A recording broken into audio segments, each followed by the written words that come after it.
বন্ধুরা আজকে তোমাদের জন্য একটা দারুণ ভিডিও নিয়ে এসে পড়লাম। দেখুন আজকে আমি ঘরের মধ্যে কি বানালাম। তো ভিডিওটা খালি লাস্ট অবধি দেখুন।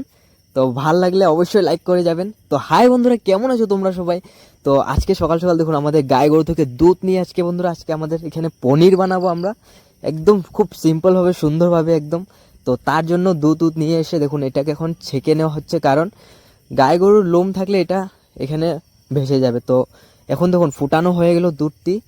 এখন এখানে আমি লেবুর রস দিয়ে দিব, কোনো ভিনেগার কিচ্ছু ইউজ করব না, খালি লেবুর রস দিয়ে এটাকে ফাটিয়ে নেব। তারপর দেখুন বন্ধুরা ভিডিওটি ভালো লাগলে অবশ্যই লাইক করবেন।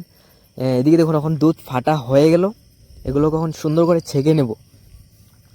তো শুধুমাত্র তোমাদের জন্য বন্ধুরা আজকে এটা ট্রাই করে দেখলাম আর ভিডিও একটা বানিয়ে নিলাম। তো দেখুন এগুলো ছাকা হয়ে গেছে। এখন এটাকে চাপা দিয়ে রাখতে হবে যাতে একদম প্লেন থাকে একদম, আর সফট যাতে হয় একদম।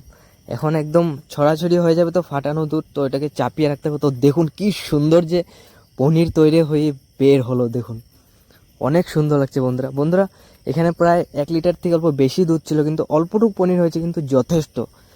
পিওর খাবো বন্ধুরা একদম, এখানে কোনো ভিনেগার কোনো কিছু ইউজ করি না। মানুষে অন্যান্য বহুত কিছু ইউজ করে, তো আমরা শুধু লেবুর রস দিয়ে বন্ধুরা সুন্দর পনির তৈরি করে ফেললাম। দেখুন অনেক ভালো লাগছে বন্ধুরা, দেখতে সামান্য কিন্তু খুশিটা অনেক বেশি, মানে কি বলবার। তো কি সুন্দর পনির দেখুন, তুলতুলে পনির তৈরি হয়ে বের হলো। তো ভিডিওটা যদি ভালো লাগে লাইক সাবস্ক্রাইব আর ফলো করতে ভুলবেন না। আপনাদের ইচ্ছা, যদি ভালো লাগে তবে করবেন, না তো করবেন না।